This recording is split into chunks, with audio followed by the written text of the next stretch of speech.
Morning बच्चों, विज्ञान की कक्षा में आपका स्वागत है। बच्चों, पिछली कक्षा में हमने परमाणु की संरचना और उससे संबंधित कुछ मॉडल्स के बारे में पढ़ा था। आज मैं आपको परमाणु से संबंधित कुछ अन्य महत्वपूर्ण तथ्यों के बारे में समझाऊंगी, जिसमें परमाणु क्रमांक या परमाणु संख्या और द्रव्यमान संख्या प्रमुख हैं। तो चलिए शुरू करते हैं। बच्चों, आप सभी परमाणु की संरचना से परिचित हो चुके हैं। अब आप जान चुके हैं कि जो परमाणु होता है वो किसी पदार्थ का एक सूक्ष्मतम कण होता है, जिसमें एक नाभिक होता है जो धन आवेशित होता है और उसमें प्रोटॉन और न्यूट्रॉन रहते हैं और उसके चारों ओर कक्षाएं होती हैं, जिसमें इलेक्ट्रॉन बिल्कुल वैसे ही चक्कर लगाते हैं जैसे सूर्य के चारों ओर ग्रह चक्कर लगाते हैं।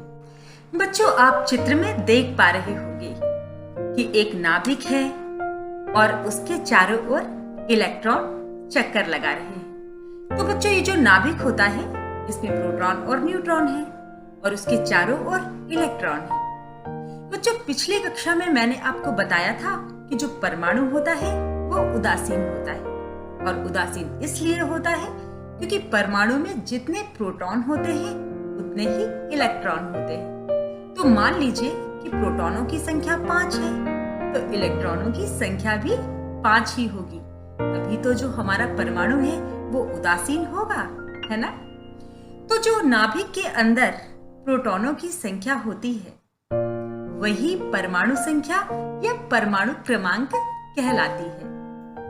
बच्चों, स्क्रीन पर आप हाइड्रोजन परमाणु का एक चित्र देख पा रहे होंगे, जिसमें आप देख रहे होंगे कि इसमें प्रोटॉनों की संख्या 1 है और इसमें एक ही इलेक्ट्रॉन है। तो बच्चों, यहाँ पर प्रोटॉन 1 है, इसलिए परमाणु क्रमांक भी 1 ही होगा। बच्चों, इसी तरह स्क्रीन पर एक अन्य परमाणु आप देख पा रहे होंगे। इसमें प्रोटॉनों की संख्या 7 है, तो यहाँ पर परमाणु क्रमांक या परमाणु संख्या 7 ही होगी।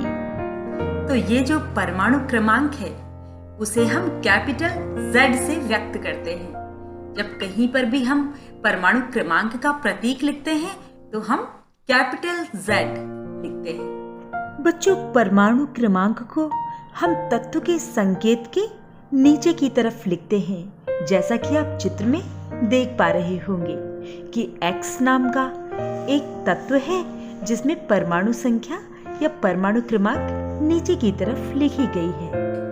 अब चलते हैं द्रव्यमान संख्या की ओर। बच्चों, द्रव्यमान संख्या भी नाभिक से ही संबंधित है। नाभिक में प्रोटॉन और न्यूट्रॉन, इन दोनों को जब हम जोड़ देंगे तो वो द्रव्यमान संख्या बन जाएगी। तो मतलब नाभिक में उपस्थित प्रोटॉनों और न्यूट्रॉनों की संख्या के योग को हम द्रव्यमान संख्या कहते हैं और इसे हम कैपिटल A से व्यक्त करते हैं। और कोई भी तत्व हो उसका जब हम प्रतीक लिखते हैं और हमें द्रव्यमान संख्या लिखनी होती है तो हम उसको ऊपर की तरफ लिखते हैं, जैसा कि आप चित्र में देख पा रहे होंगे। तो अब आप समझ गए होंगे कि परमाणु क्रमांक क्या होता है और द्रव्यमान संख्या क्या होती है।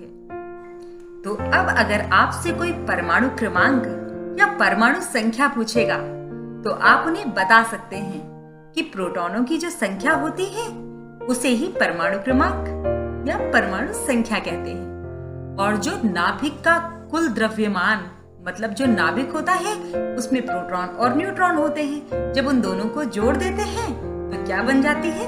द्रव्यमान संख्या बन जाती है। तो अब आप समझ चुके हैं कि इन दोनों में क्या अंतर होता है। बच्चों, चित्र में आप एक परमाणु को देख रहे होंगे। इस परमाणु में 3 प्रोटॉन, 3 इलेक्ट्रॉन और 4 न्यूट्रॉन हैं। अब अगर आपसे पूछा जाए कि इसकी परमाणु संख्या या परमाणु क्रमांक क्या होगा तो आप क्या कहेंगे? चित्र में आप देख पा रहे हैं कि इसके नाभिक में प्रोटॉनों की संख्या 3 है, इसलिए परमाणु संख्या या परमाणु क्रमांक 3 होगा। इसी प्रकार इसमें प्रोटॉनों की संख्या 3 है और न्यूट्रॉनों की संख्या 4 है, तो जब द्रव्यमान संख्या इसकी पूछी जाएगी तो आप इन दोनों को जोड़ देंगे, मतलब प्रोटॉनों की संख्या प्लस न्यूट्रॉनों की संख्या, और इसकी जो द्रव्यमान संख्या निकलेगी वो 7 निकलेगी। तो द्रव्यमान संख्या को हम परमाणु भार भी कहते हैं। बच्चों, आप यह सोच रहे होंगे कि क्या ऐसा हो सकता है कि किसी परमाणु में न्यूट्रॉन ही ना हो, तो फिर परमाणु क्रमांक और द्रव्यमान संख्या बराबर हो जाएगी, क्योंकि तब तो न्यूट्रॉन जुड़ ही नहीं पाएंगे। हाँ बच्चों, ऐसा होता है।